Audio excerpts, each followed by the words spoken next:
During my son's wedding, his bride whispered, "Buy us a house or I'll tell everyone I'm pregnant with your child." I calmly stood up, put my hand in my pocket, and handed her a small gift. She screamed. She was expecting money for luxury, but got sweet revenge instead. Before we continue, please subscribe to the channel and let us know where you're listening in the comments. The fabric samples lay scattered across my desk when the phone rang. I'd been comparing burgundy and navy upholstery swatches for the Scottsdale showroom, squinting at them under the fluorescent lights. Thursday afternoon, the kind of quiet February day where business hums along without crisis. Dad, are you sitting down?" Kevin's voice hit me like electricity. My son didn't call during work hours unless something had happened. "What's wrong?" I straightened in my chair, already running through possibilities. Accident, job loss, health crisis. Nothing's wrong. Everything's perfect. His words tumbled over each other, breathless. "Jessica's pregnant. We're getting married 2 weeks from Saturday." I know it's fast, but when you know, right? The samples slipped from my fingers.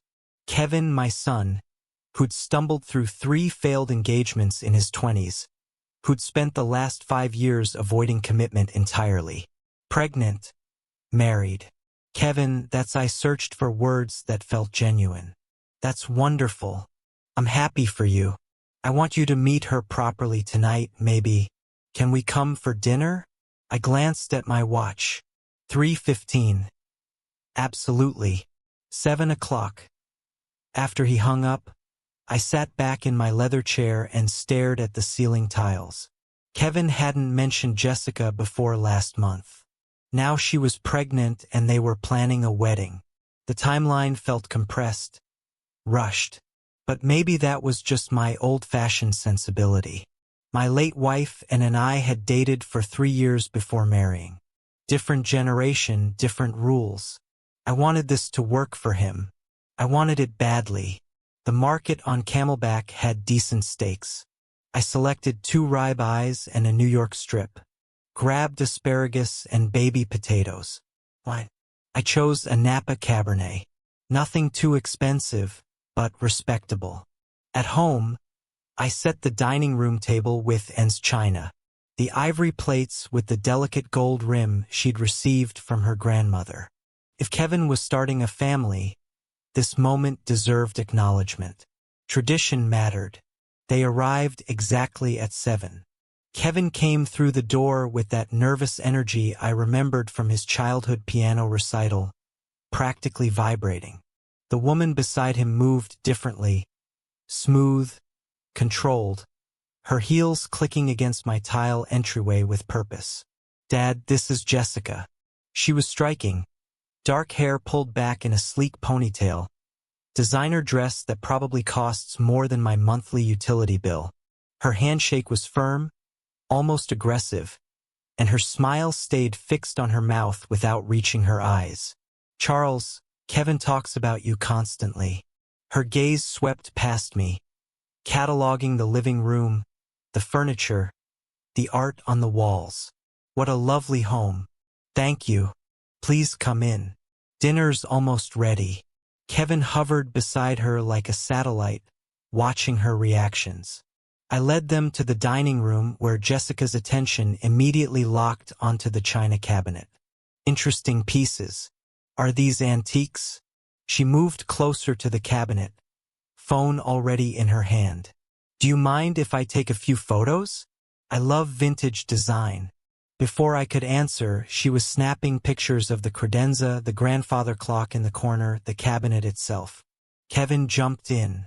"Jess is really into interior design. She's got amazing taste."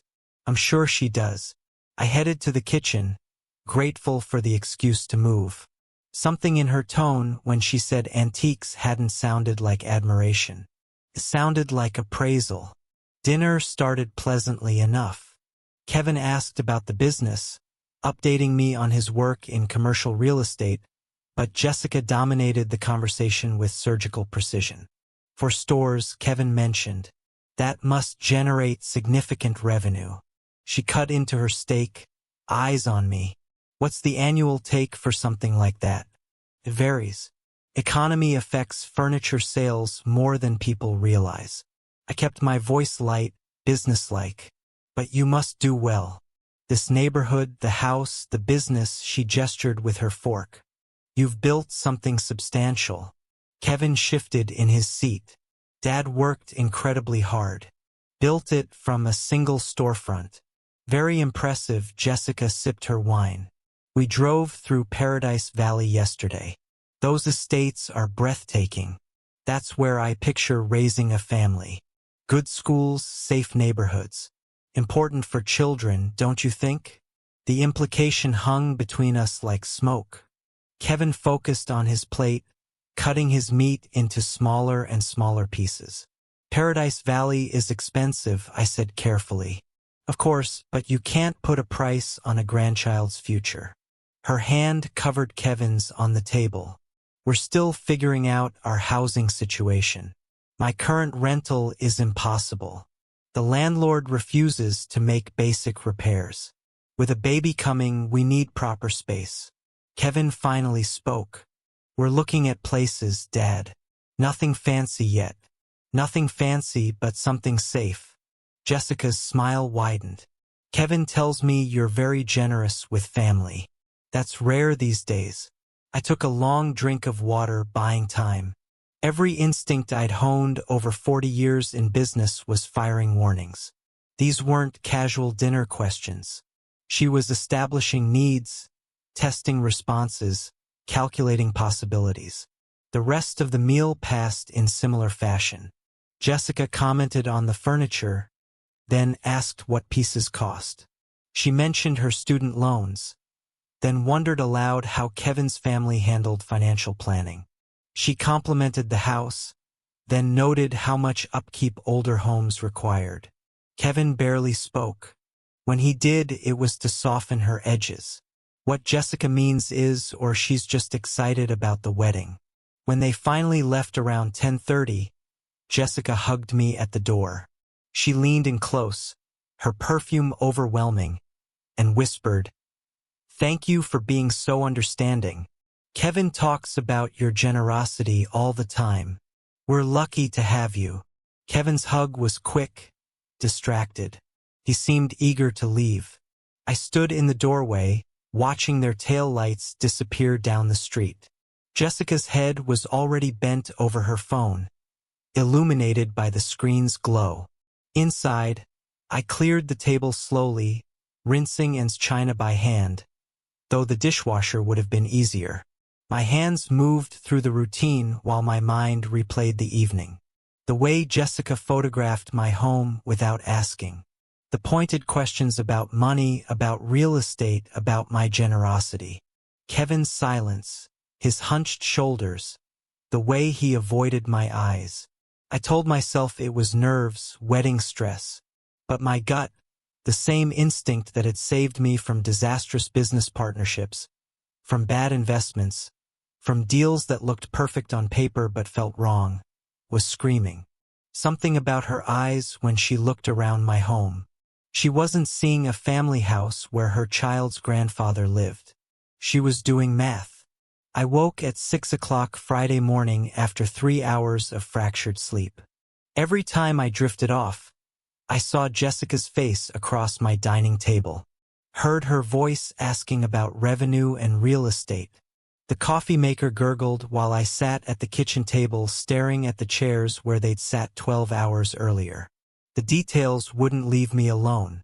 The way she'd held her phone when photographing the credenza, not like someone admiring furniture, but like someone cataloging inventory. Her questions hadn't been conversational. They'd been reconnaissance. And Kevin's expression, that hollow, defensive look I'd seen before, 3 years ago, when Rachel had controlled every aspect of his life, history repeating while I watched it happen. By 10 o'clock, I was at my office, but the inventory reports sat ignored on my desk.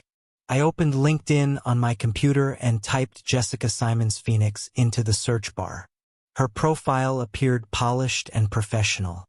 Spa manager at Desert Serenity Wellness Center. Photos of her at charity events, smiling beside other volunteers, glowing recommendations from colleagues. Everything looked legitimate. I scrolled deeper. Older posts, comment sections on photos, tags from other users. Patterns emerged. 2 years ago, dinner at Bourbon Steak with my generous boyfriend. 3 years ago, photos at exclusive restaurants with different men in each one. Comments from someone named Amanda kept appearing. Another rich one. You're so lucky, sis. Another. The word stuck like a barb. Another rich one. Not another great guy or another keeper. Rich. That was the qualifying characteristic. I stared at the screen, my chest tight. This felt invasive, ugly. But Kevin was my son, my only child. If someone was targeting him, if she was targeting him, I needed to know. My phone sat on the desk. I picked it up 3 times before finally scrolling through my contacts to Marcus Jennings. We'd met at business networking events, crossed paths at charity fundraisers. He worked in credit verification services. We weren't friends exactly, but we were cordial. The conversation was brief and uncomfortable. Marcus, I need a favor. Unofficial. It's about my son's fiancée. He didn't ask why. Give me her information. Marcus called back at 4:30. Charles, this is off the record. Completely unofficial. Understand? I understand. Jessica Marie Simons. Current address lists Tempe, but that's recent. Previous address was a luxury complex in Scottsdale.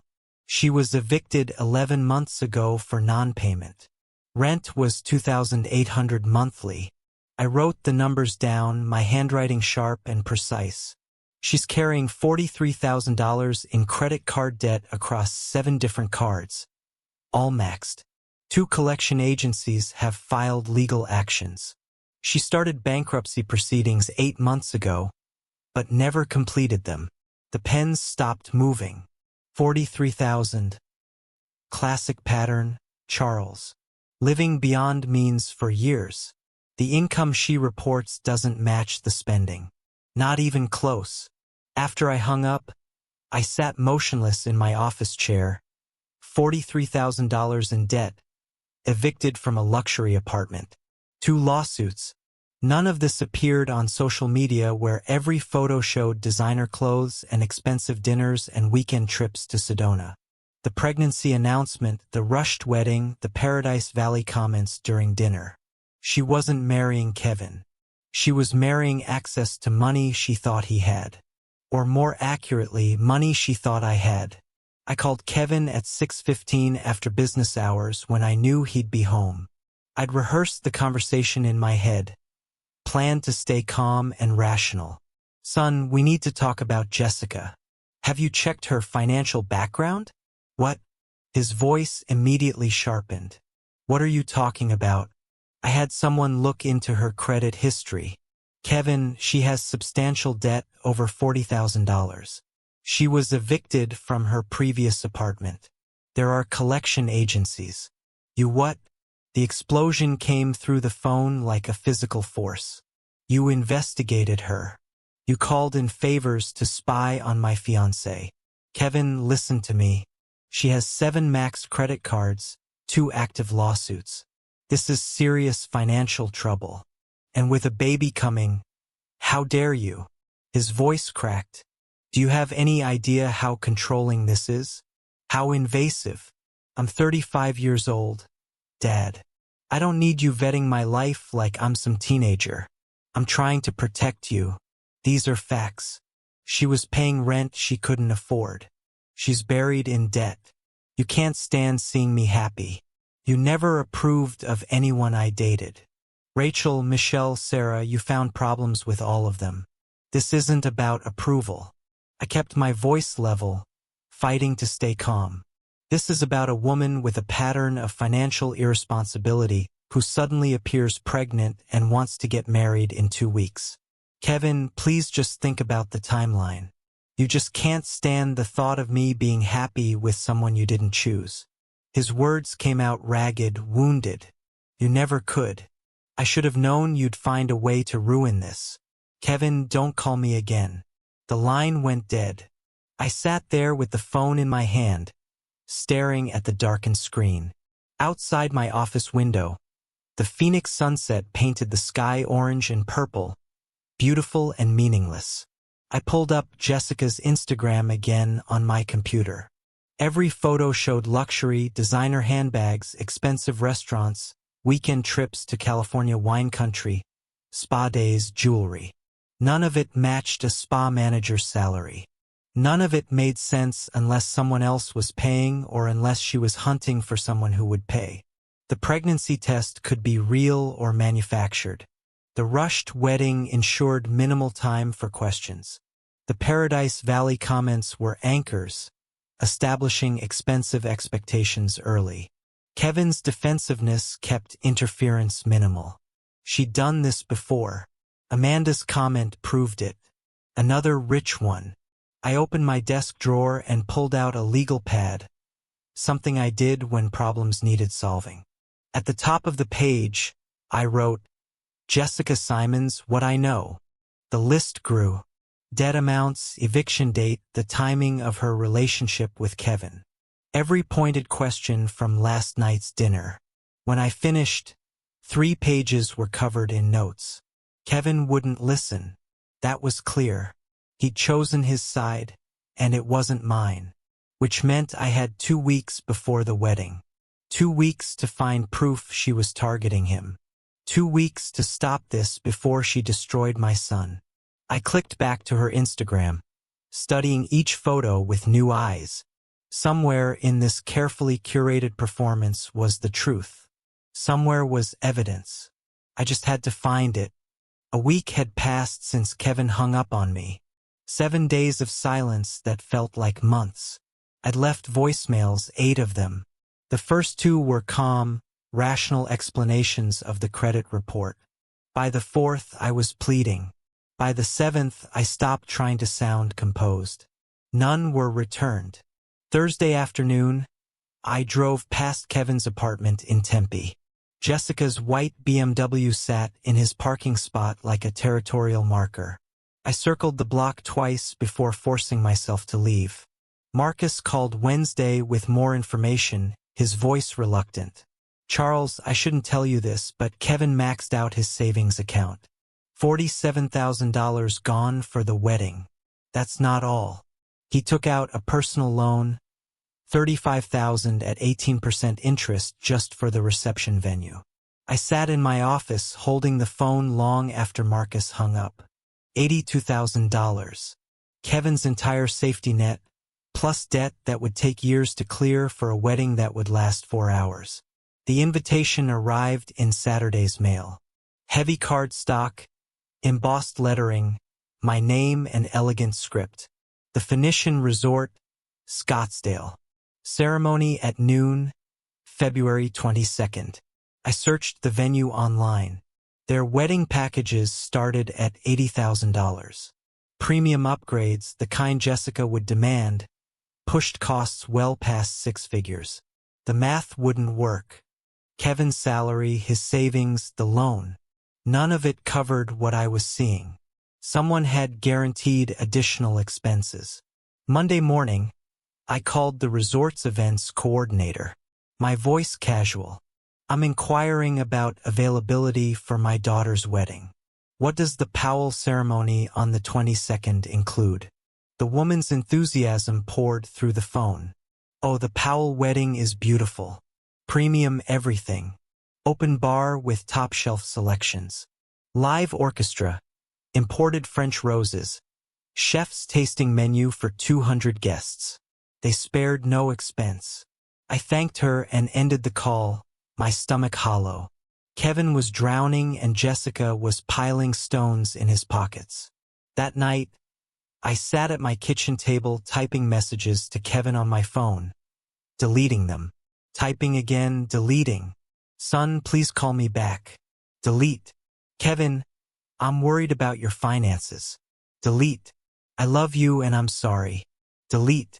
Everything sounded either controlling or pathetic. I sent nothing. Wednesday afternoon. My phone buzzed with a text from an unknown number. Charles, it's Jessica. We need to talk privately before the ceremony. It's important for Kevin's sake. Can we meet? I stared at the message for 10 minutes, reading it over and over. She was making a move, but toward what? My instinct, the same sense that had kept me from ruinous business deals for 40 years, screamed that this was negotiation, not reconciliation. I typed, when and where? Her response came within seconds. Tomorrow evening, your house? Kevin thinks I'm at my bachelorette dinner. 7 p.m. Thursday morning, I drove to an electronics store on Bell Road. The clerk was young, enthusiastic about the products arranged on gleaming shelves. I need a recording device for business meetings, I told him. He showed me a unit the size of a USB drive. This model is excellent. 20 hours of battery, voice activated, so it only records when someone's talking. Clear audio up to 15 feet. Is it legal for recording conversations in Arizona? Absolutely. One party consent state. As long as you're part of the conversation, you can record it. I bought it immediately. In my car, I researched Arizona's recording laws on my phone. The clerk was right. One party consent. Legal to record conversations I participated in without informing the other party. I practiced activating the device. A simple button on the side, a single red blink, then darkness. I drove home and tested it, recording myself reading the newspaper aloud, playing it back. My voice sounded strange and distant, but every word was intelligible. Whatever Jessica wanted, I'd have proof. Friday evening at 7 o'clock, I watched through my front window as Jessica's BMW pulled into my driveway. She stepped out wearing a soft pink sweater, her makeup understated, hair loose around her shoulders. She looked young, vulnerable, every detail calculated to project innocence. I activated the recorder in my jacket pocket before opening the door. The red light blinked once. Charles, thank you for seeing me. Her smile was apologetic, practiced. I know things have been tense. I led her to the living room. She settled onto the couch, accepted a glass of water, and her expression turned gentle. I owe you an apology. I was pushy at dinner. Wedding stress, you understand? I didn't mean to come across as materialistic. I watched her performance, recognizing the technique. Soften the target before the real request. I'd seen it in business negotiations dozens of times. Kevin loves you so much. She continued. This distance between you is killing him. I wanted to fix things before the wedding. Can we start over? Her eyes were wide, sincere, perfectly practiced. If I didn't know what I knew, I might have believed her. I appreciate you coming, Jessica. I want Kevin to be happy. She smiled, relief flooding her features. Then carefully, there is one small thing. Kevin's been stressed about money. The wedding costs more than we planned. She paused, letting silence do its work. I said nothing. I wondered if you might help with our housing situation after the wedding, just temporarily, until we get settled. The test, probing my willingness to provide money, measuring my resistance. We can discuss that after you're married, I said carefully. Let's focus on the wedding first. Her smile tightened. Not the answer she wanted, but she nodded and left 15 minutes later. After her taillights disappeared down the street, I sat in my darkened living room and played back the recording. Her voice emerged crystal clear, every inflection captured. Tomorrow was the wedding. Whatever Jessica really wanted, she'd ask for it then, and I'd be ready. Saturday morning arrived cold and bright. I'd slept 3 hours, spent the rest pacing my bedroom, running through scenarios. None prepared me for what was coming. The Phoenician resort spread across the base of Camelback Mountain like a palace. I pulled into the circular drive at 10 o'clock, watching valets in crisp uniforms rush toward arriving cars. Money radiated from every detail: the spotless pavement, the towering palms, the marble columns framing the entrance. Ice sculptures flanked the doorway, massive swans that must have cost thousands. Floral arrangements 12 feet tall lined the walkway, white roses and orchids arranged in cascading waves. I mentally calculated 5,000 for flowers alone, possibly more. Kevin's friends were arriving, women in designer cocktail dresses, men in expensive suits. I recognized a few faces from his college years. They looked successful, established, the kind of crowd Jessica would want as witnesses to her triumph. I touched my jacket pocket, feeling the recorder's small weight. My phone buzzed. Guest lounge, second floor, east wing. 11 a.m. alone. I walked through the venue toward the ceremony space. The ballroom had been transformed into something from a luxury magazine spread. Crystal chandeliers reflected light across hundreds of white roses. Gold chairs arranged in perfect rows for 200 guests. A string quartet warming up in the corner. Champagne fountain already flowing. Bubbles catching light. Through an open door, I saw Kevin surrounded by groomsmen. He was laughing at something, adjusting his bow tie, checking his watch. He looked genuinely happy. My chest tightened watching him. At exactly 11, I climbed the staircase to the second floor. The guest lounge was empty, private, with floor toweling windows overlooking the mountain. I activated the recorder. The single red blink confirmed it was working and slipped it back into my pocket. Jessica entered at 11:03, closing the door quietly behind her. The wedding dress was stunning. Vera Wang, probably elegant silk with intricate beading across the bodice. Her makeup was flawless, hair swept up in an elaborate updo, diamond earrings catching every movement of light. She looked like a princess from a fairy tale, but her eyes were cold mathematics. "Charles, thank you for coming early." Her smile was warm, practiced. "I know things have been difficult." I nodded, said nothing. She walked to the window, her voice casual. "It's a beautiful day. Kevin's so happy. He wishes you two weren't fighting." "I want him to be happy," I said carefully. "That's all I've ever wanted." She turned, her smile never reaching her eyes. "Then we should talk about how to make that happen. Permanently."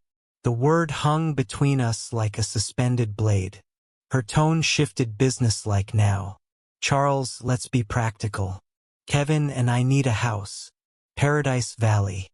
At least $850,000.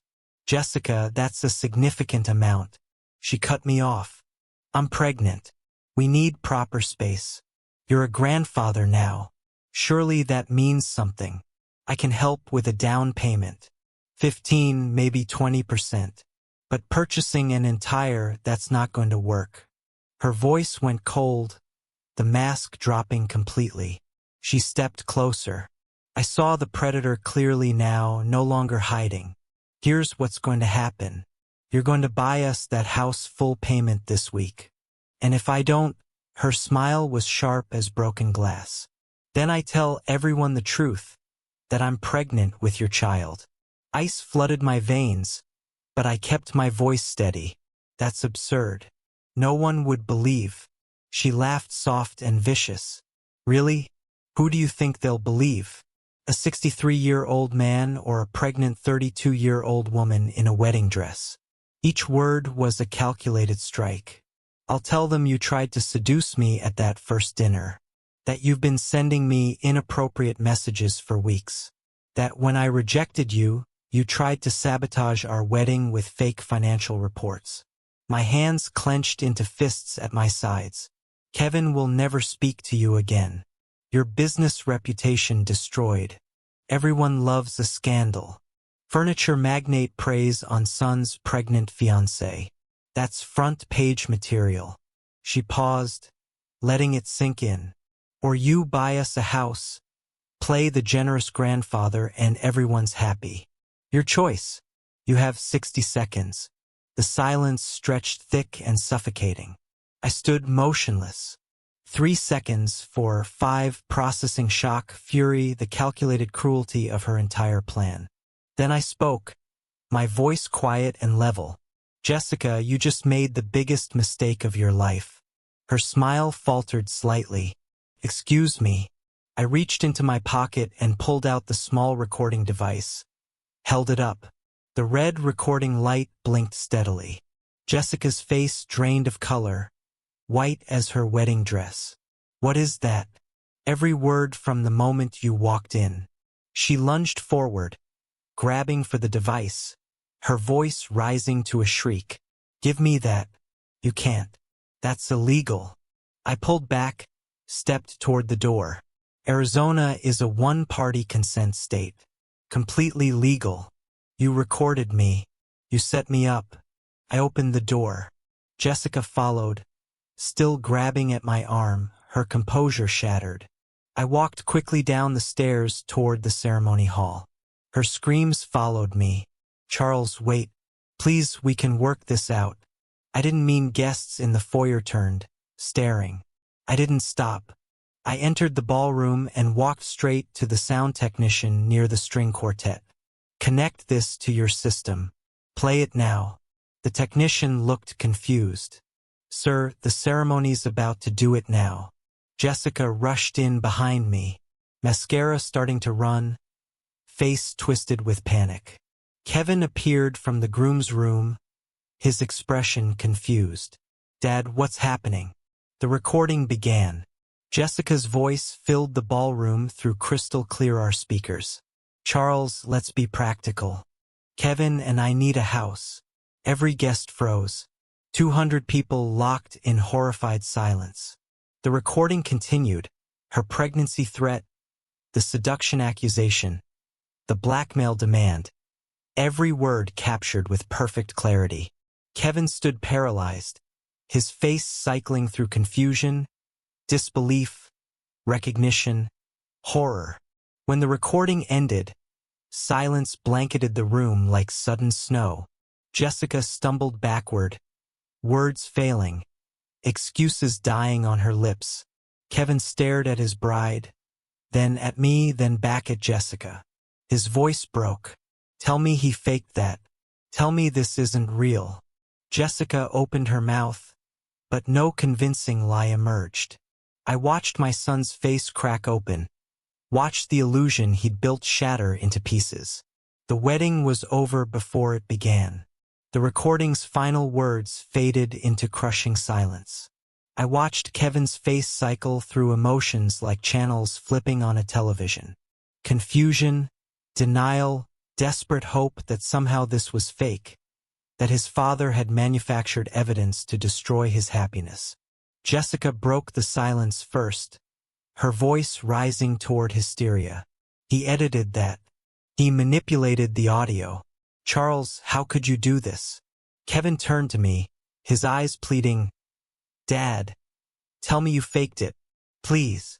My voice came out quiet, steady. Every word is real, Kevin. Unedited. I can provide the original file, timestamps, metadata. His face hardened. Not acceptance, not belief in the evidence, just a wall slamming down between us. A guest near the front whispered loudly enough to carry through the ballroom. I heard what I heard. That woman was blackmailing him. Kevin moved toward Jessica, who had begun crying. Real tears streaming down her face. Mascara running in careful tracks. Perfect victim performance. She clutched his arm. Kevin, he's trying to destroy us. He never wanted you to be happy. This is revenge because you chose me over him. I took a step forward. Son, listen to what she actually said. She threatened to claim you weren't the father. She demanded $850,000. Kevin's voice cracked raw with pain and fury. You always did this. Every relationship I had, you found something wrong. You can't stand seeing me with someone. The words hit like fists. This isn't about control. She was blackmailing me. You heard it. You recorded her without permission. You set her up. His eyes were wet now, voice shaking with anguish. You're jealous because you've been alone since Mom died. And you can't handle me being loved. The accusation hung poisonous in the air between us. I opened my mouth, but no response came. How do you argue with someone who's chosen their illusion over reality? Who needs the lie more than the truth? Kevin took Jessica's hand. We're leaving. Don't contact me ever. Jessica threw me a look over her shoulder as they walked toward the exit. Calculation mixed with triumph. She'd lost the wedding, but kept her prize. Some guests remained seated, uncertain. Others began gathering belongings, avoiding eye contact with me. A woman I recognized as Jessica's friend, Amanda, called out, "We believe you, Jess. This is disgusting." But other guests approached me quietly. That recording was clear. "I'm sorry about your son." The resort manager appeared uncomfortable in his crisp suit. "Mr. Powell will handle the cancellation arrangements. No charge for the venue." I nodded, unable to form words. Within an hour, the ballroom emptied. I sat in one of the gold chairs, surrounded by $80,000 worth of flowers and untouched champagne fountains. My phone vibrated constantly. Texts from friends, family, people who were there. I didn't read them. A waiter approached nervously. "Sir, can I bring you anything?" I shook my head. He retreated, leaving me alone in the wedding that wasn't. I drove home in a fog, the afternoon heat shimmering off the asphalt in waves. My house felt enormous and empty when I entered, Anne's absence sharp as broken glass even after 3 years. Sunday morning, my phone buzzed with a text from Kevin's number. The message was brief, final. "I'm not your son anymore. Jessica and I are moving forward together. Don't call. Don't text. You're dead to me." I read it 3 times. Each word felt permanent, carved in stone. Sunday afternoon, a friend forwarded me Jessica's Instagram post. The photo showed her in casual clothes, eyes red from crying, no makeup, calculated authenticity.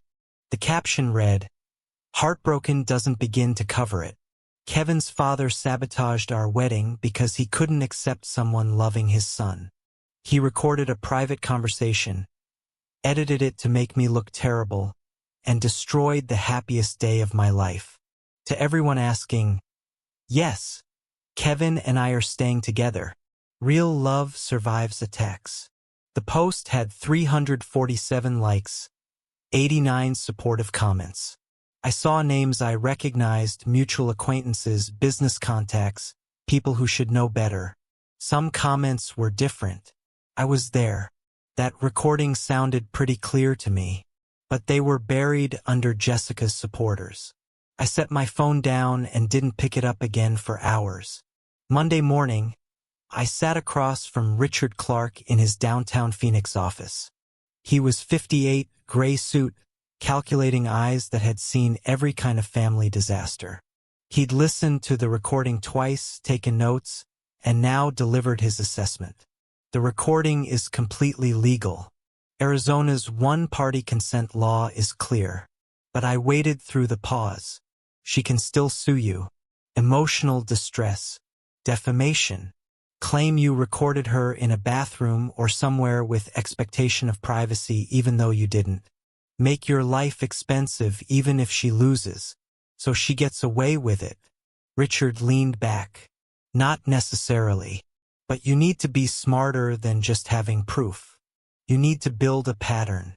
Show this isn't an isolated incident. He slid a business card across the desk. Private investigator. Discreet, expensive, but thorough. I pocketed the card. What am I looking for? Her history, previous relationships, financial records. Anything that shows this is her playbook, not a one-time mistake. If she's done this before, those men might talk. I nodded, feeling pieces of a plan forming.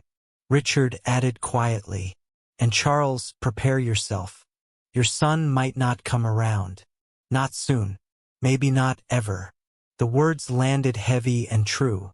As I stood to leave, Richard mentioned almost casually, "One more thing. I had someone check hospital records. Doctor visits. Jessica Simons hasn't seen an OB/GYN in 2 years." I froze. She's not pregnant. No medical evidence she is. No prenatal vitamins purchased on her insurance. No appointments. Either she's lying or she had a very recent miscarriage she hasn't mentioned. I felt fury and something like relief collide. She lied about being pregnant to pressure Kevin into marriage. That would be my assessment, which makes the blackmail even more calculated. She was building urgency around a fiction. I sat back down heavily. The cruelty of it, using a fake pregnancy to trap my son, settled over me like wet concrete. I left the lawyer's office, stepped into harsh Phoenix sunlight. I had evidence, a legal recording, proof of Jessica's manipulation, but Kevin still chose her. The victory felt like ashes. 3 manila folders spread across my desk. The private investigator's report on Jessica's past.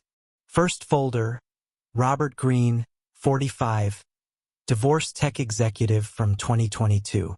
The PI found bank records showing Robert paid Jessica $75,000 after dating 6 months. His statement to the investigator: "She threatened to accuse me of assault if I didn't pay. I had a daughter, a business reputation. I paid to make her disappear." Second folder, Michael Torres, 51, real estate investor from 2020. Similar pattern, for month relationship, sudden pregnancy claim, demands for money. Michael paid $50,000 before Jessica miscarried. 2 weeks later. Third folder, David Chun, 48, restaurant chain owner from 2019. He paid $30,000 to end the relationship after she threatened workplace harassment claims. I leaned back, processing the timeline. 3 men in 5 years, $155,000 extracted through threats. Each relationship followed identical beats. Charm, offensive, rapid escalation, pregnancy or assault claim, payment, disappearance.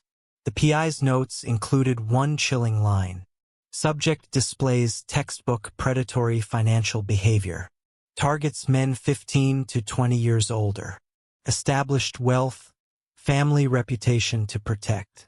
Kevin fit the profile perfectly. Not wealthy himself, but with a father who was.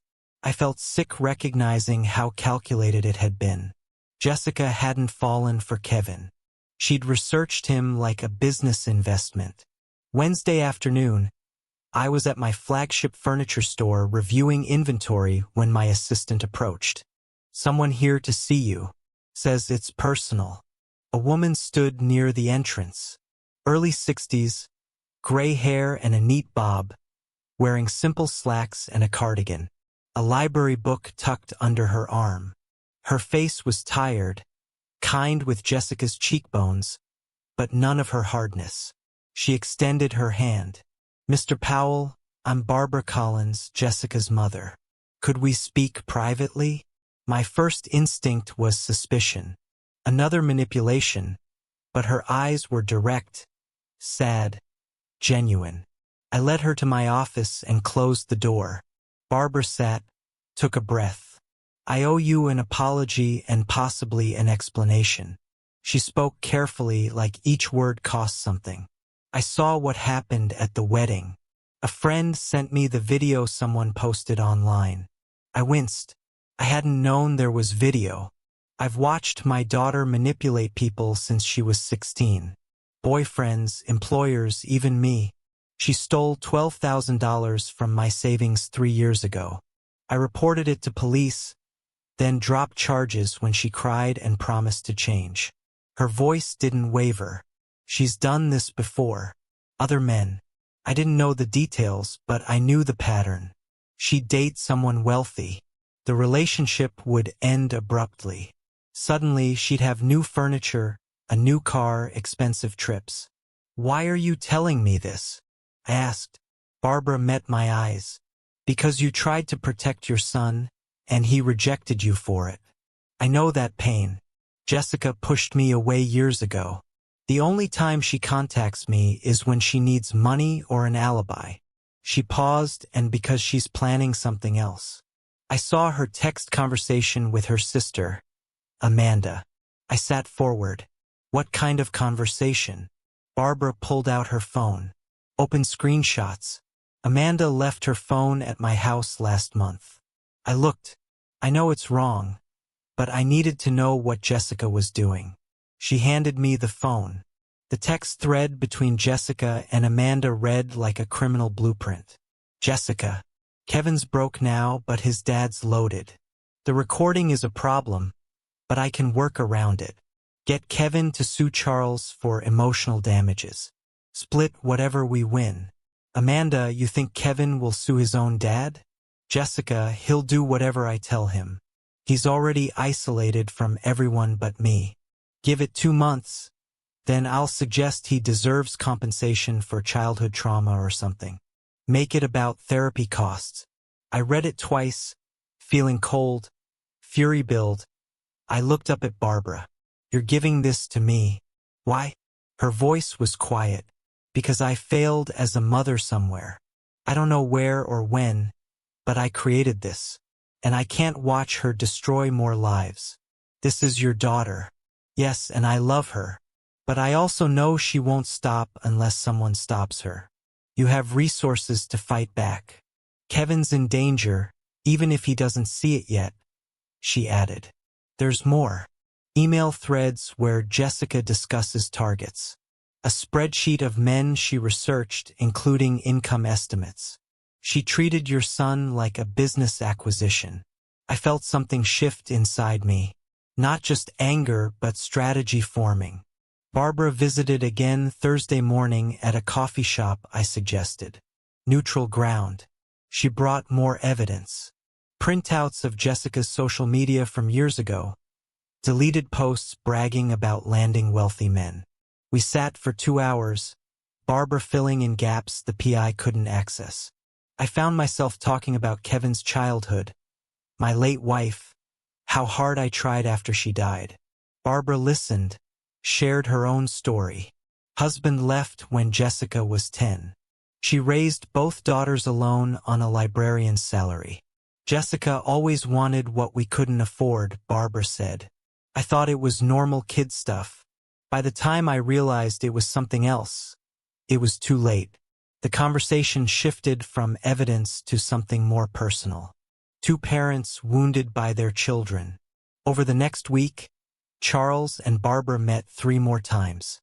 Initially to discuss strategy, share information, plan legal moves, but the conversations drifted. Books we'd read, Phoenix's Relentless Heat, The Loneliness of Empty Houses. I noticed Barbara's careful intelligence, her quiet humor, the way she listened completely. She noticed my fairness, my restraint, despite having weapons to destroy Jessica legally. Neither of us named what was happening, but something was a recognition, comfort in shared damage. Friday afternoon, Barbara emailed me a file, Jessica's project spreadsheet. I opened it, felt my blood pressure spike. Column headers, name, age, net worth, estate, vulnerabilities, timeline, expected yield. Kevin Powell, 85K salary, but father owns 4 business. Father guilt, isolated, desperate to prove independence. 6 to 8 months, 500K, 1mm. 9 other names were listed above Kevin's dates going back to 2018. Most had notes completed. 75K completed. 50K failed. Too smart failed. Had prenup. I forwarded the file to Richard immediately. This wasn't just evidence, it was a confession. Barbara and I met at the coffee shop again Friday evening. I slid my laptop across the table, showed her Richard's response. This changes everything. We can pursue fraud charges, but we need to be strategic about when we reveal this. Barbara nodded slowly. What's the goal? Protecting Kevin or punishing Jessica? I considered both, but protecting Kevin comes first, even if he hates me for it. Barbara's hand rested briefly on the table near mine. Then we do this carefully. Together. The word together sat between us, meaning more than strategy. The email from my private investigator arrived Thursday morning with the subject line, "New development, urgent." I opened the attachment at my office desk. Screenshots of Jessica's text conversation with a commercial realtor filled my screen. She'd found a luxury spa location in Paradise Valley. Monthly rent $15,000. Her pitch to Kevin emerged through the messages. "We'll be partners. Your business degree, my spa management experience. We just need startup capital." I scrolled further. Equipment quotes totaling $180,000. Renovation estimates of $120,000. The final text made my stomach drop. Jessica to the realtor. "My fiancé is securing a $200,000 business loan. Can you hold the property for 2 weeks?" I forwarded everything to Barbara and Richard immediately. An hour later, the PI's follow-up arrived, marked confidential smoking gun. Attached was Jessica's LLC registration in Delaware, created 2 weeks earlier. The company name Serenity Wellness Holdings. The registered agent wasn't Kevin. It was Jessica alone. Bank account documents showed an offshore connection in the Cayman Islands. The PI's note explained, standard setup for capital extraction. Equipment purchases get invoiced to offshore suppliers. Fake companies she controls. Money disappears. Business fails. She vanishes with capital. Target will be left with $200K debt and no assets. Recommend immediate intervention. I'd seen this scheme before. Contractors who defraud investors. Vendors who bill for phantom supplies. Kevin wasn't a partner. He was a funding source. I called Richard. "I need to stop alone without revealing my involvement. Can it be done?" He thought for a moment. Anonymous tip to the bank's risk assessment department. Include her credit history, the LLC structure, the offshore account. Banks hate fraud risk. That afternoon, I created an anonymous email account at the public library downtown. Sat at a computer terminal surrounded by teenagers doing homework and retirees reading news sites. I attached Jessica's credit report, the one Marcus had provided months ago, plus screenshots of the Delaware LLC showing her sole ownership and the Cayman Islands account documentation. Subject line, fraud alert, Kevin Powell loan application. Body text.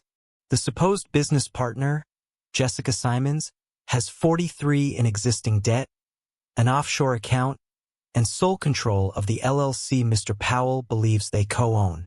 Recommend reviewing for fraud indicators.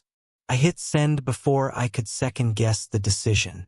2 days later, Kevin's number appeared on my caller ID. I didn't answer.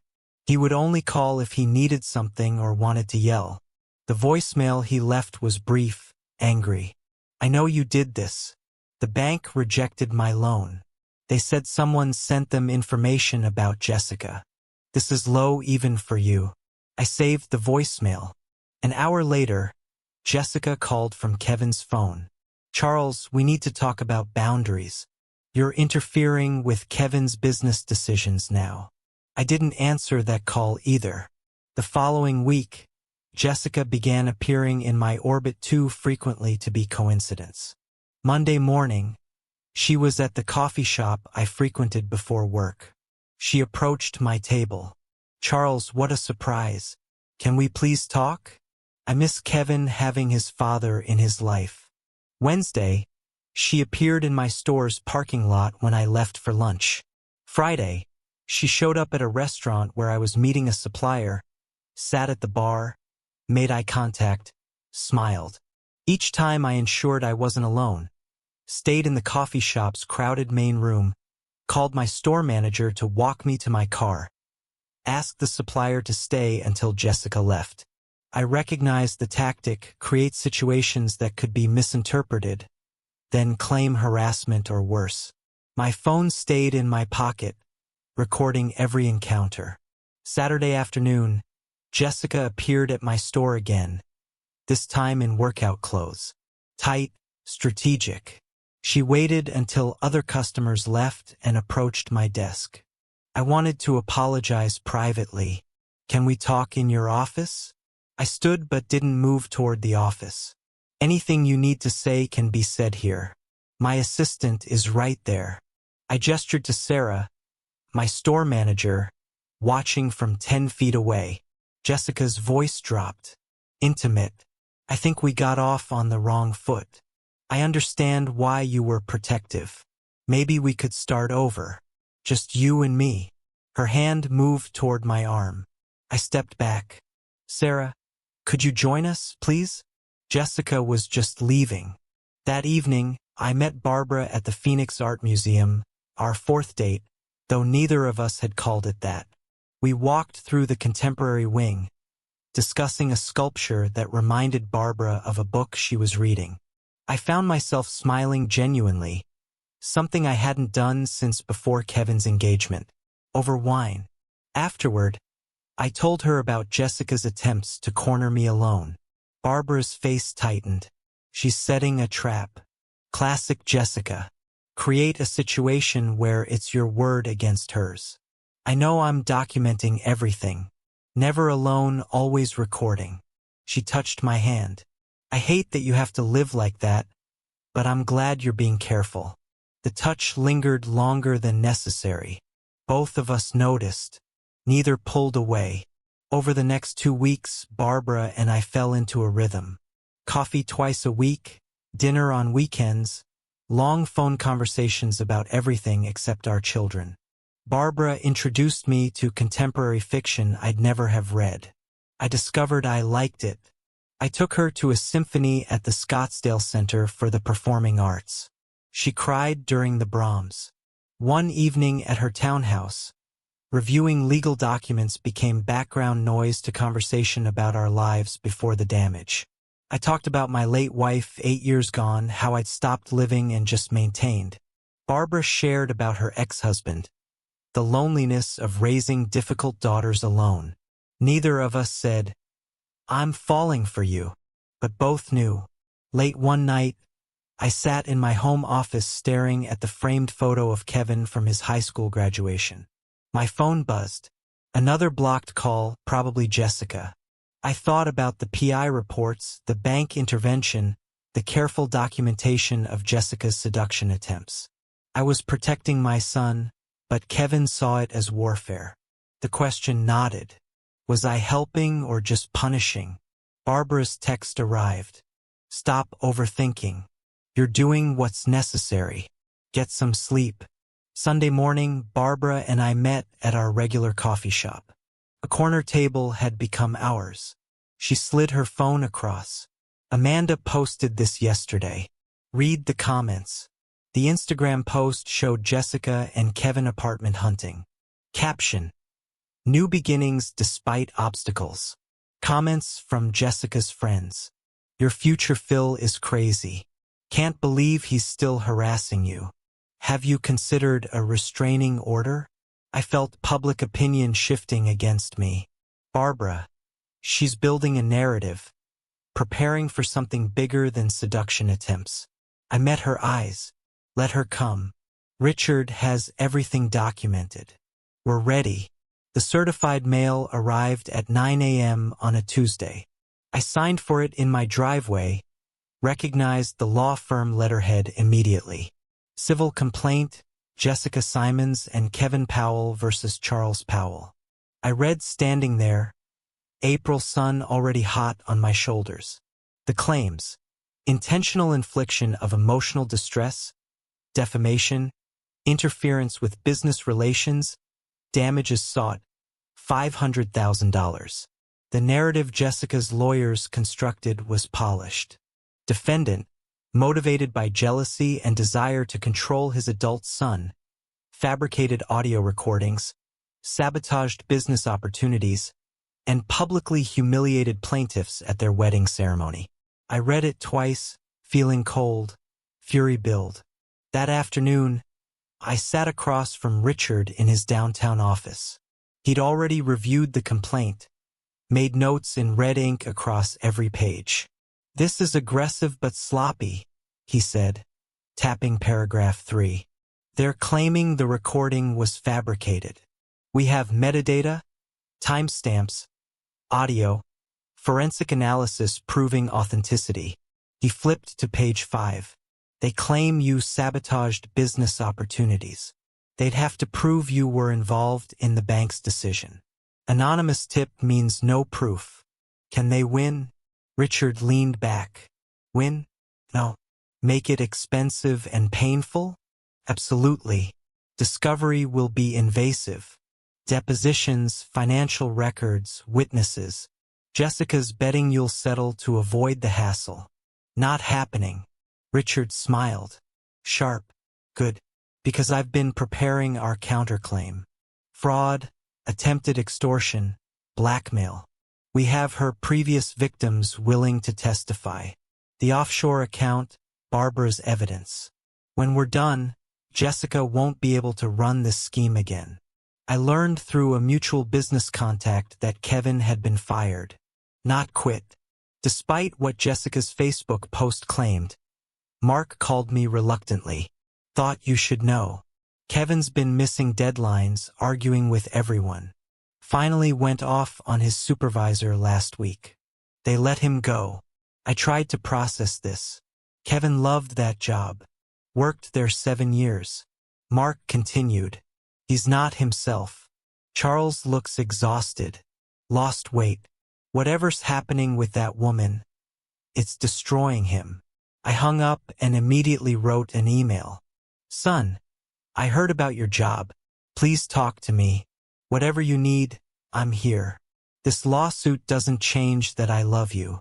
I sent it to Kevin's personal email, his work email, his phone via text. All bounced back or went unread. Jessica had blocked every channel of communication. Over the next 2 weeks, I wrote physical letters, handwritten on quality paper, each one different, apologizing for the wedding confrontation's public nature while defending the necessity, explaining the evidence I'd found, offering to help financially without conditions, reminiscing about our past together. I mailed them to Kevin's old apartment address. None were returned, but none were answered. I imagined Jessica intercepting them, reading them first, deciding what Kevin saw. The silence was worse than Kevin's anger had been. It meant complete isolation. Barbara called me on a Wednesday evening, voice tight. "Amanda just told me Kevin's selling his apartment." I felt the floor drop. That's his only asset. He bought it 5 years ago. Jessica convinced him they need the money for legal fees and living expenses until he finds work. Amanda said, "Jessica has a real estate agent already lined up. It'll sell fast. Good area. Nice unit." I did quick math. Kevin bought it for $240,000, probably worth $290 now with Phoenix's market after his existing mortgage, maybe $80,000 in equity. Jessica would burn through that in months, leaving Kevin with nothing. Can I buy it through an LLC? Keep Kevin from knowing? Barbara's silence told me she'd already considered and rejected this. Kevin would eventually find out. It would look like more control. I'm sorry. Desperate, I tried video messages to Kevin's phone. Recorded myself in my living room trying to sound calm despite the tremor in my voice. "Kevin, I'm not asking you to forgive me. I'm asking you to look at the evidence with clear eyes. Jessica has an offshore account. She's done this to 3 other men. I can prove all of it. Please just look at what I'm sending you." I attached PDFs, bank records, the PI report, screenshots of Jessica's LLC. The message showed as delivered but never opened. I recorded another. "I know you can't hear this. Jessica's blocking everything, but I need you to know I would do it all again. The recording, the bank tip, Everything because you're my son and watching you be destroyed would kill me. I didn't send that one. Too raw, too desperate. Late April evening, I sat in my home office, surrounded by legal documents and evidence files. My phone showed the lawsuit timeline. Discovery starts in 3 weeks, depositions in 6. Kevin's life was imploding. No job, selling his apartment, drowning in debt, isolated from everyone except his manipulator. My intervention was supposed to protect Kevin. Instead, Kevin was worse off than before and blamed me for all of it. The question that had haunted me since February surfaced with new force. What if I'm wrong? Not about Jessica. The evidence was overwhelming. But about the method, the public confrontation, the ongoing interference. Maybe some lessons can't be taught, only learned through pain. I drove to Barbara's townhouse without calling ahead. She opened the door, saw my face, and pulled me inside without questions. We sat on her couch, her hand in mine, while I voiced the doubts. Kevin's life is falling apart.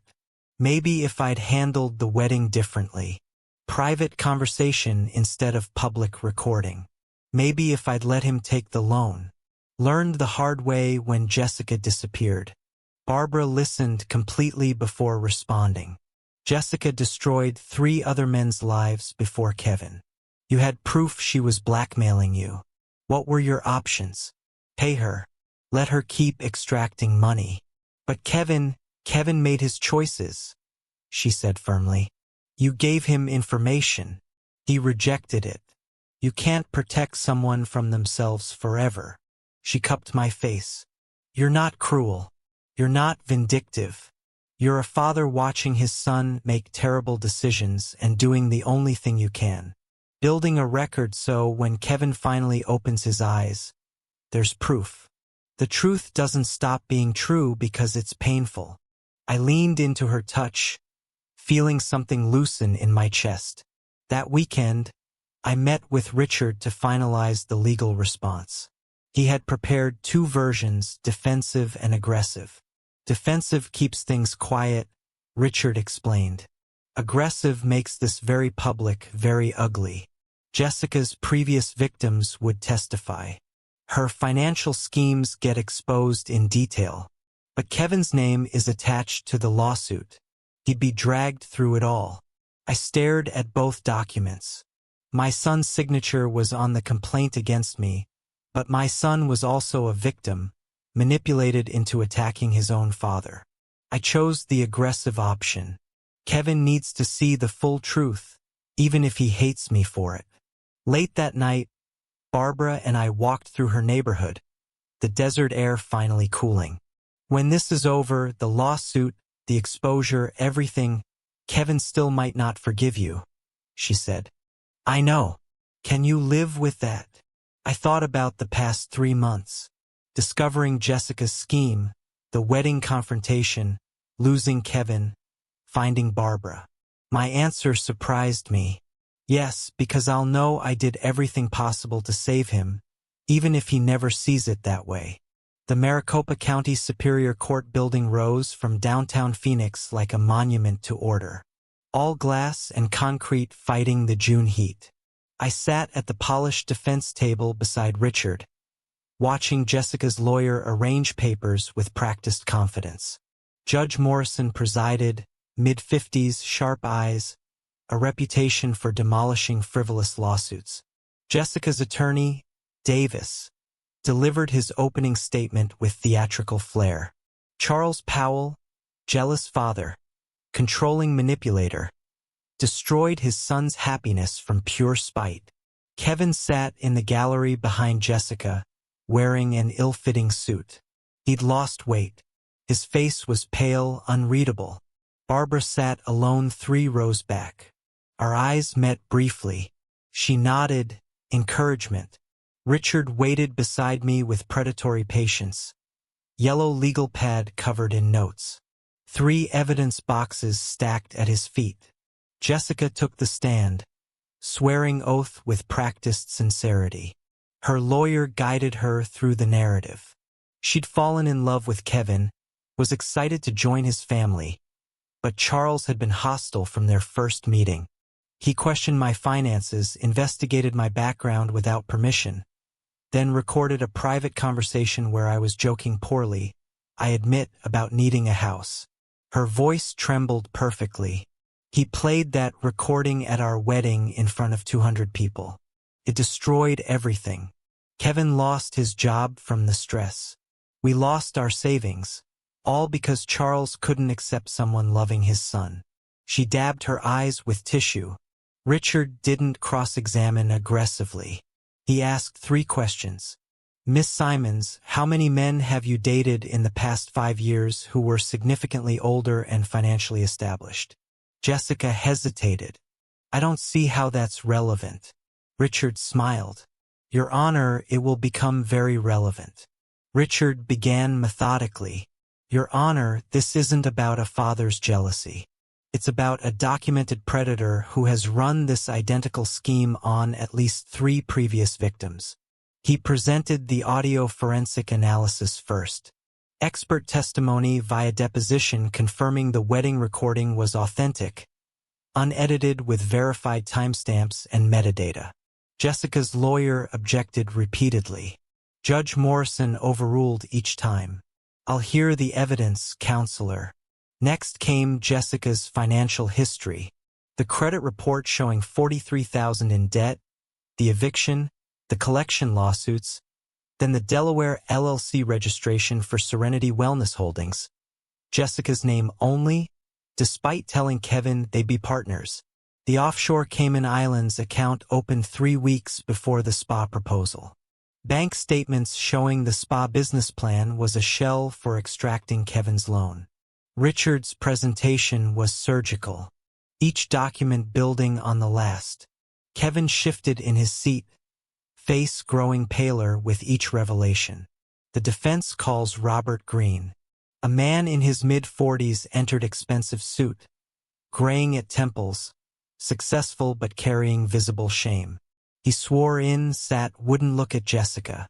Mr. Greene, how do you know the plaintiff? I dated her 3 years ago for about 6 months. How did that relationship end? Greene took a breath. She told me she was pregnant, said it was mine. Then she said she needed $100,000 for medical care and to go away quietly. Or she'd tell my ex-wife I'd gotten her pregnant during our custody battle. My daughter was 12. I couldn't risk losing custody. What did you do? I paid $75,000, all I could raise quickly. 2 weeks later, she texted that she'd miscarried. Then she disappeared, changed her number, moved, gone. He produced bank transfer records, text message screenshots where Jessica explicitly demanded money. The courtroom was silent except for someone's sharp intake of breath. Jessica's lawyer tried damage control. Your Honor, Mr. Greene's allegations are unproven, and Richard interrupted. We have 2 more victims prepared to testify. Michael Torres paid $50,000 under similar circumstances in 2020. David Chun paid $30,000 in 2019. Same pattern. Fake pregnancy, blackmail, payment, disappearance. He slid their sworn affidavit across to the judge. Judge Morrison read, face darkening. Jessica stood suddenly. Those men are lying. This is a conspiracy. Charles paid them to. Mrs. Simons, sit down. Jessica's lawyer whispered urgently. But she was panicking now, the composed mask cracking. I watched Kevin in the gallery, his face cycling through emotions. Disbelief, recognition, horror. Judge Morrison didn't deliberate long. I've heard enough. This lawsuit is not only without merit. It appears to be part of an ongoing pattern of fraud and extortion. She looked directly at Jessica. Miss Simons, the recording Mr. Powell made was legal under Arizona law. The evidence suggests you did exactly what that recording captured. Attempted to blackmail him for money. Your claims are baseless. The gavel came down. The complaint is dismissed with prejudice. Further, Mrs. Simons, you are ordered to pay defendant's legal costs in the amount of $47,000. Jessica's face went white. I'm also referring this matter to the county prosecutor's office for investigation of possible fraud and extortion charges. This court is adjourned. The gavel's crack echoed like a gunshot. I exited the courthouse into late afternoon heat, loosening my tie. Richard was triumphant. That went better than expected. Morrison doesn't make prosecutorial referrals lightly. Barbara appeared, hugged me briefly, propriety in public, but relief in her eyes. Then I saw Kevin standing by a parking meter, alone, looking lost. Jessica was 20 feet away on her phone, back turned, voice rising in argument. I approached Kevin slowly. Son. He looked at me and for the first time in 6 months really saw me. Dad, those men, what they said. His voice broke and I recognized the sound. His certainty shattering. I know. I'm sorry you had to hear it that way, but you needed to hear it. Kevin's next words came horsecar. The offshore account, the fake pregnancy. Was any of it real? I wanted to comfort him with lies, but chose truth. I don't think so, Kevin. The PI found evidence she researched you before you even met. Your income, my business, everything. She chose you deliberately. Kevin sagged against the parking meter. I quit my job for her. Sold my apartment. Sued my own father. I moved closer. I know and I still love you. That never changed. Kevin looked like he wanted to believe, but couldn't quite reach it yet. Jessica's voice cut across the parking lot. Kevin, we're leaving now. Her tone was sharp, commanding. No more sweet manipulation, just control. Jessica strode over, grabbed Kevin's arm. Don't listen to him. Your father paid those men to lie. It's all a setup. We can appeal. Kevin pulled his arm back slowly. First time I'd seen him resist her. Jessica, they had bank records, text messages. That man was crying on the stand. Jessica's voice went syrupy. Baby, he was acting. Your father is powerful. He has money. He can make people say anything. We have to stay together. You and me against the world, remember? Kevin looked between her and me. Mine visibly at war. I stayed silent. This had to be Kevin's choice. Finally, Kevin said quietly, I need to think. I need space. Jessica's face hardened for one unguarded moment. Pure calculation. No love. Then the mask returned. Of course, baby. Let's go home and talk. Just us. Kevin walked to Jessica's car, movements mechanical. I watched them drive away, Barbara's hand finding mine. Richard approached. He's wavering. Give it time. Reality doesn't sink in instantly. I nodded, but the hollow feeling remained. I proved everything in court. Exposed Jessica, completely won the legal battle. But Kevin still drove away with her, and that was the only victory that truly mattered. My phone rang during a furniture delivery review at the store. Mid-July afternoon. Phoenix baking under relentless sun. The PI's voice was urgent. I've got something. Jessica's been communicating with Brian Miller, Kevin's old business partner. I remembered Brian. Kevin had cut ties 2 years ago over ethical disagreements. They're planning to forge documents claiming you embezzled money Kevin invested in your business. Bank transfers, falsified contracts, the works. They're meeting tomorrow night to finalize the forgeries. Cold fury flooded through me. After losing in court, she's going criminal. Desperate people make desperate moves. She's facing $47,000 in judgments, plus possible fraud charges. This is her last play. Send me everything. Location, time, the intercepted messages. That evening, I sat with Barbara and Richard at my dining table. Laptop opened showing Jessica's message thread with Brian.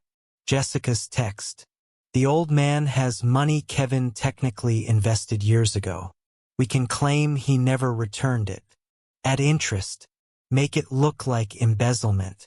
Brian, you keep 30% of whatever we get. Brian's response, I can create backdated investment agreements, fake bank statements. Meet me at Dominic's Steakhouse tomorrow at 7. Bring cash for the documents. Richard leaned back. This is conspiracy to commit fraud. If we call the police now, they'd arrest them. I shook my head. Kevin needs to see it himself. Hear it from her own mouth. Otherwise, she'll convince him it was entrapment or I set her up. Barbara touched my hand. You're going to bring Kevin there. Show him who she really is when she thinks he can't hear. Exactly. Can you get him there without Jessica knowing? Amanda owes me. She's starting to see what Jessica really is. I think she'll help. Next morning, I texted Kevin from a new number. He'd blocked my regular number months ago. Kevin, it's Dad. Please don't delete this. I need to talk to you. Not about Jessica. About your mother. Something I should have told you years ago. Dominic's Steakhouse tonight at 7. I'll wait 1 hour, please. The mention of his late mother was calculated. Kevin always wondered about details I rarely discussed. 3 hours later, a response. I'll be there. 7:15. If this is a trick, I'm done forever. I coordinated with the restaurant manager, an old customer.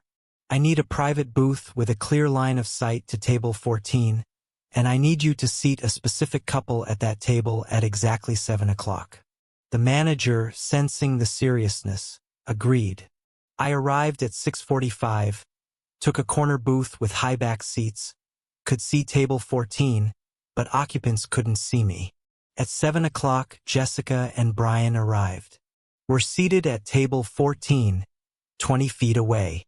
Jessica wore business casual, her serious meeting outfit.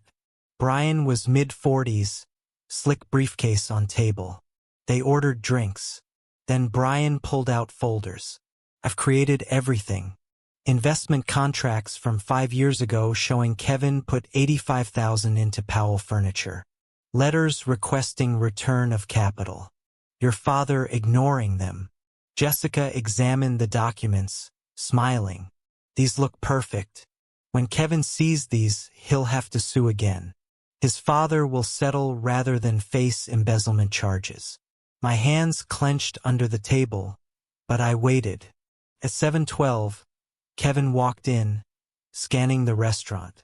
I watched Kevin approach the host stand, searching for me. He hadn't seen Jessica and Brian yet. They were engrossed in their conspiracy.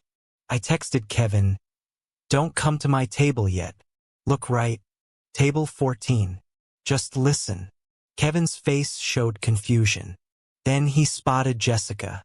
He froze 20 feet away, partially hidden by a decorative pillar. Jessica's voice carried in the quiet restaurant. Kevin's such an easy mark. He actually believes everything I tell him. I love you, baby. Your father's the enemy. It's pathetic how desperate he is to be loved. Brian laughed. You've milked him for what, 6 months now? No job, no apartment, sold everything. Almost dry. This forgery is the last play. We get Charles to settle for maybe $200,000. I take my cut, pay off those court costs, and disappear. Kevin won't even know I'm gone until the lease on our apartment bounces. What about the kid? Still playing? Jessica's laugh was cold, empty. Please, there's never been a kid. That idiot believed it without even seeing a test. I watched Kevin's face from across the restaurant. It was the face of someone watching their entire world burn. Kevin's knees buckled slightly. He grabbed the pillar for support. Jessica continued oblivious. The recording at the wedding was my only mistake. Should have checked for devices, but even after that disaster, Kevin stayed. They always stay longer than you expect. She took a sip of wine. Men like Kevin, desperate for validation, daddy issues, isolated, they're perfect targets. You just tell them what they want to hear and watch them hand over everything. Kevin turned, saw me in the corner booth. Our eyes met across the restaurant. Everything Jessica said, every lie, every manipulation. It was all visible in Kevin's expression. I nodded toward the exit. Kevin walked out, moving like a man underwater, and I followed. I found Kevin in the parking lot leaning against a car, face in his hands. He wasn't crying. He was beyond tears in that hollow space after catastrophic loss. I approached slowly. "Son." Kevin's voice came muffled. "You tried to tell me at the wedding, after court, in every letter, I called you jealous, controlling, bitter. You were in love, or what you thought was love. She's very good at this." Kevin finally looked up. "I sold my apartment, quit my job, sued my own father. For someone who just called me an idiot, who was never pregnant, who was never anything real." I moved closer. "You weren't blind, Kevin. You were manipulated by a professional. There's a difference. I lost everything. I have nothing. I am nothing." I pulled my son into a hug. "First physical contact in 8 months. You have me. You've always had me. That never changed. Not once." Kevin broke then, sobbing against my shoulder like he hadn't since childhood. I held him, feeling something fundamental shift back into place. Inside the restaurant, Jessica looked up to see police officers approaching. I called them before Kevin arrived, had them waiting, the forgery documents, the conspiracy on audio, the open warrant from the judge's fraud referral. It all converged. Jessica tried to run, but there was nowhere to go. Brian was arrested alongside her, both charged with conspiracy to commit fraud and forgery. By morning, Jessica had fled Phoenix on bail, skipping town in the $47,000 judgment. I didn't pursue her. She was out of Kevin's life, and that was the victory that mattered. August arrived with Phoenix monsoons washing the city clean. Kevin moved into my guest room temporarily, started therapy, began job hunting. The process was slow. Rebuilding a life takes longer than destroying one. But I watched my son gradually return. Smiles at breakfast, interest in conversations, plans for the future. One evening, Barbara and Kevin and I sat on the back patio. I took Barbara's hand. "We have something to tell you. Barbara and I are getting engaged." Kevin's reaction surprised us. He grinned. "About time, Dad. She's way too good for you." Barbara laughed, and I felt something I hadn't felt in years. Complete. Late August, I hosted a small engagement gathering at my home. 20 close friends, nothing elaborate, everything genuine. Barbara wore a simple blue dress, her smile radiant. Kevin stood beside me as the main witness, healthy weight returning, clarity back in his eyes. When it was time for toast, Kevin tapped his glass, stood. "I need to say something. For months, I thought my father was the enemy. Controlling, jealous, trying to ruin my happiness." His voice steadied. "But the truth is, sometimes the biggest act of love is saying no when everyone else says yes. It's standing between someone you love and danger, even when they hate you for it." Kevin looked at me. "Dad, you saved my life. You let me hate you, sue you, cut you off, and you never stopped trying to protect me. That's not control. That's love. So, thank you for not giving up.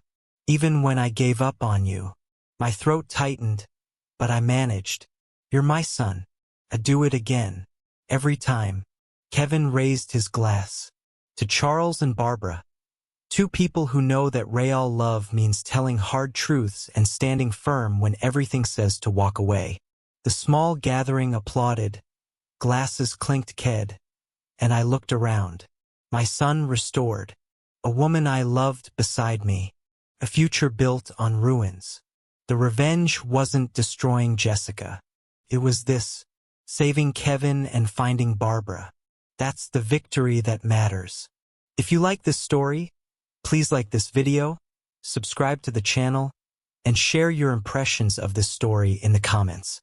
To listen to the next story, click on the box on the left. Thank you for watching.